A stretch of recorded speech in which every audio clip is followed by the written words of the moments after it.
Je m'appelle Élise Moreau, et j'avais 31 ans quand le murmure de mon fils de 8 ans a bouleversé tout ce que je croyais savoir sur mon mariage.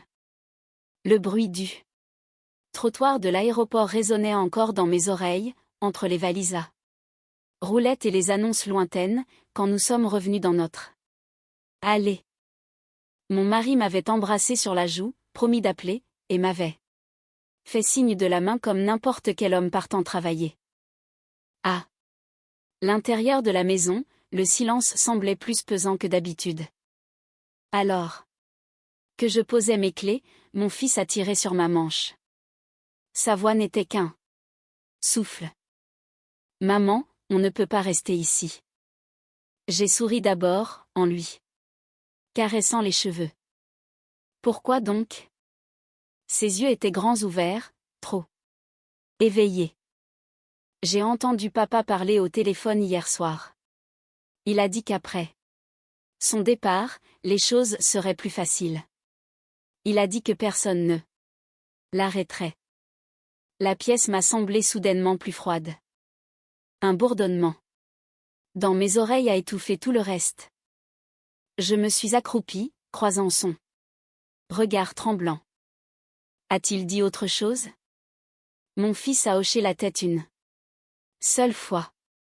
Il a dit de ne pas s'inquiéter car nous ne serions plus là très longtemps. Je n'ai posé aucune question. Je n'ai pas cherché à discuter. J'ai attrapé nos manteaux, mon sac à main et son sac à dos. Nous nous sommes éclipsés par la porte de derrière, nous cachant dans une location vide appartenant à un voisin, 2 rues plus loin. 10 minutes plus tard, mon téléphone a vibré. Une notification de la caméra de sécurité. Je l'ai ouverte, sans rien attendre de particulier, et je me suis figée. Car sur l'écran, j'ai vu un homme censé être dans un avion, debout dans notre salon. Mes mains tremblaient si fort que j'ai failli lâcher le téléphone. L'angle de la caméra était large, montrant notre salon, le canapé, la lampe que j'avais oublié d'éteindre. Et il était là, mon mari, non pas à l'aéroport, non pas dans un avion, mais à l'intérieur de notre maison. Il se déplaçait lentement, délibérément, comme quelqu'un qui n'était plus pressé. Il a vérifié sa montre, puis a sorti quelque chose de la poche de son manteau et l'a posé sur la table basse. Un dossier, épais, étiqueté. Même à travers l'image granuleuse, je pouvais lire un mot imprimé en haut, assurance. Mon fils s'est serré contre moi, ses petits doigts s'enfonçant dans mon bras. Maman, c'est bien lui, n'est-ce pas? Je n'ai pas répondu. Je ne pouvais pas. À l'écran, mon mari s'est dirigé vers le couloir, vers notre chambre, vers le placard où je gardais les papiers importants, les passeports, les actes de naissance, les choses que l'on prend quand on ne prévoit pas de revenir. Mon téléphone a vibré à nouveau. Un SMS de lui. J'embarque maintenant. Je vous aime tous les deux. Cœur rouge. J'ai senti mon estomac se nouer. Ce mensonge avait été proféré avec une précision chirurgicale, calme, exercée, répétée. Sur la caméra, il s'est arrêté à la porte de la chambre, puis a levé les yeux, droit vers la caméra, droit vers moi. Et pour la première fois de notre mariage, il a souri sans aucune chaleur. C'est là que j'ai compris. Il savait que je regardais, et quoi qu'il ait prévu, il n'avait jamais eu l'intention que nous soyons en vie à son retour. J'ai posé le téléphone face contre terre, comme s'il pouvait voir à travers moi. La respiration de mon fils était rapide et superficielle. J'ai pressé sa tête contre mon manteau, sentant mon propre pouls battre dans ma gorge. On ne rentrera pas à la maison, ai-je murmuré, plus pour moi-même que pour lui. Depuis la fenêtre sombre de la location, je surveillais la rue. Chaque phare qui passait me semblait être un projecteur. La voiture de mon mari était toujours absente, ce qui signifiait qu'il avait planifié cela avec une marge de manœuvre, des tampons temporels et des alibis. J'ai retourné le téléphone. L'image du salon le montrait revenant de la chambre. Avec une petite boîte métallique, notre coffre-fort ignifugé. Il l'a posé sur la table, l'a ouvert avec le code que j'avais défini il y a des années, et en a retiré 2 passeports, le mien et celui de mon fils. Puis il a sorti un autre document, l'a déplié soigneusement, un testament, mon testament, mis à jour. Signé, daté du mois dernier. Une signature falsifiée, si propre qu'elle m'a coupé le souffle. La ligne du bénéficiaire était déjà remplie, son nom. Un coup discret a retenti à la porte de la location derrière nous. J'ai failli hurler. Mon fils a agrippé ma manche. Maman. Je n'ai pas répondu. J'ai mis mon téléphone en sourdine, je l'ai glissé dans ma poche et je me suis dirigé vers la porte, chaque pas mesuré. À travers l'œilleton, j'ai vu une femme d'une trentaine d'années, calme, professionnelle. Elle a levé un badge juste assez pour capter la lumière et a chuchoté, « Madame Moreau, je viens de la sécurité de l'aéroport. Votre mari n'a jamais embarqué sur son vol. » Mes jambes se sont dérobées. Avant que je ne puisse ouvrir la porte, mon téléphone a vibré à nouveau dans ma poche.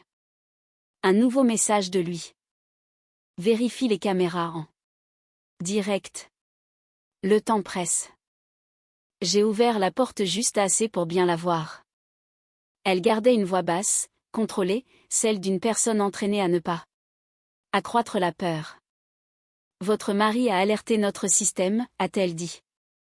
Il a acheté un billet, a passé la sécurité, puis est ressorti par la sortie du personnel. Mon fils s'est caché derrière mes jambes, tremblant. Les yeux de l'agente se sont adoucis en le voyant. Vous avez bien fait de partir ? A-t-elle ajouté doucement. Mon téléphone a vibré encore. Je n'ai pas regardé. Je n'en avais pas besoin. Nous l'avons suivi jusqu'à une voiture banalisée garée à un demi-pâté de maison. La nuit semblait tendue, comme du verre prêt à se briser. La neige crissait sous nos chaussures. Quelque part à proximité, une porte de garage a claqué, et mon cœur a fait un bond. À l'intérieur de la voiture, la chaleur nous a enveloppés, mais cela ne m'a pas calmé. L'agente m'a tendu une tablette. Ceci a été récupéré dans le bagage à main de votre mari. Quand il l'a abandonné. Sur l'écran, des emails, des brouillons, des chronologies, des plans pour une exposition accidentelle au gaz, des notes sur le monoxyde de carbone, des calculs de primes d'assurance. Ma respiration s'est faite saccader. Il était prudent, a-t-elle dit, mais pas assez. Mon téléphone a vibré à nouveau. Cette fois, j'ai regardé. Une photo, l'intérieur de notre maison, et quelque chose d'inconnu posé près de la chaudière métallique, récemment installée. Une légende en dessous, vous êtes parti tôt. Ça change les choses. L'agente a saisi la radio. Nous avons besoin d'unité à la résidence Moreau immédiatement. J'ai serré mon fils contre moi. Ma joue contre ses cheveux. J'ai enfin compris la vérité. Fuir ne marquait pas la fin de son plan. C'était la complication, et mon mari était sur le point de la corriger. La voiture a démarré en trombe alors que les sirènes déchiraient la nuit, sans hurler, juste assez pour libérer les rues. Je tenais mon fils si fort qu'il a murmuré, « Maman, tu me fais mal. » J'ai desserré mes bras, posant mon menton sur sa tête, comptant ses respirations pour ne pas m'effondrer. L'agente parlait dans sa radio par phrases courtes et codées. Chaque mot sonnait comme une porte qui se fermait derrière nous. Nous nous sommes arrêtés à 3 rues de notre maison, pas plus près. À travers les arbres, j'ai vu des lumières bleues se disperser sur la neige comme du verre brisé. Pompiers, police, camions de la compagnie de gaz. L'agente m'a remis un autre appareil, la retransmission en direct de l'intérieur de ma maison. Des hommes masqués se déplaçaient rapidement, fermant les vannes, éloignant l'équipement de la chaudière. L'un d'eux a soulevé un petit cylindre métallique et a secoué la tête. Déclencheur de libération de monoxyde de carbone, a dit l'agente doucement. Temporisé.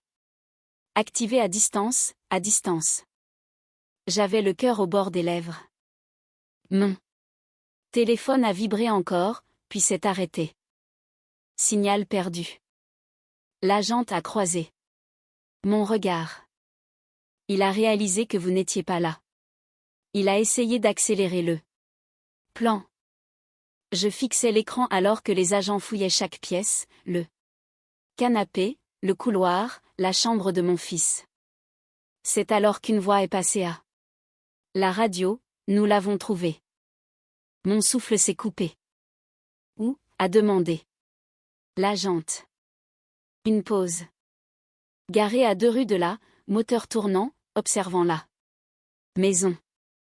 J'ai fermé les yeux. L'homme que j'avais épousé ne partait pas en voyage. Il attendait des funérailles. Et pour la première fois depuis que mon fils m'avait murmuré cet avertissement, je savais que nous avions enfin une longueur d'avance sur lui. Ils ne se sont pas précipités sur lui. C'est ce qui m'a le plus glacé. 2 officiers se sont approchés lentement de sa voiture. Mains visibles, voix calme, comme s'ils essayaient de ne pas effrayer un animal sauvage. Mon mari est sorti docilement, les paumes levées, portant le même manteau avec lequel il m'avait serré dans ses bras ce matin-là. De loin, il semblait normal. Il a même souri. Sur la tablette, je l'ai regardé parler au officier, hochant la tête, gesticulant avec désinvolture, de la même manière qu'il utilisait pour justifier ses retours tardifs ou ses absences. Je pouvais presque l'entendre. Puis un officier a ouvert le coffre de sa voiture. Le sourire a disparu. Je me suis penché plus près de l'écran. À l'intérieur du coffre, des outils, des gants, un second cylindre métallique et un sac à dos. Marqué du nom de l'école de mon fils, Sharpie, écrit de sa main. Ma poitrine s'est serrée. L'agente à côté de moi a inhalé lentement. Ce sac ne devrait pas être là. À la radio, une voix a coupé, tendue et urgente. Nous avons obtenu des recherches antérieures sur le sujet. Journaux numériques. Ils testent les limites d'exposition depuis des semaines. Des semaines. Pendant que je cuisinais, pendant que je pliais le linge, pendant que je dormais à côté de lui. Mon fils s'est agité contre moi. Maman, est-ce qu'on est en sécurité? Maintenant? Je l'ai embrassé sur les cheveux, goûtant le sel. Bientôt. Mais même alors que je le disais, mon téléphone a repris vie. Un dernier message. De mon mari a clignoté sur l'écran, tu m'as toujours sous-estimé. Ce n'est pas fini. Et à cet instant, en les regardant lui passer les menottes, j'ai compris quelque chose de terrifiant. L'arrestation n'était que le début. Les officiers l'ont emmené, ses yeux faisant la navette entre nous et les gyrophares, calculant, calme, pas en colère, pas désespéré, juste en train d'évaluer, comme si cette arrestation était un puzzle qu'il prévoyait déjà de résoudre. Mon fils s'est accroché à ma jambe. Maman, est-ce qu'il va revenir? Je l'ai serré plus fort que jamais. Pas si nous faisons les choses correctement. L'agente m'a remis un petit dossier, document judiciaire, rapport de preuve, menaces enregistrées, copie des cylindres et les emails qu'il s'était envoyés pour tout planifier. Je les ai feuilletés en silence. Chaque page criait l'intention. Chaque ligne criait le danger. Et chaque page était à moi désormais. J'ai levé les yeux vers l'agente. On porte plainte? Elle a hoché la tête, calme. Il ne s'en sortira pas cette fois. Une pensée m'a frappé.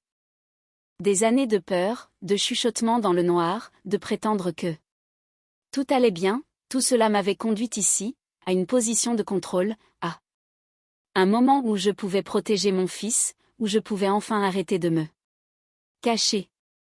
Je suis sortie, la neige crissant sous mes bottes, et j'ai senti le poids s'envoler.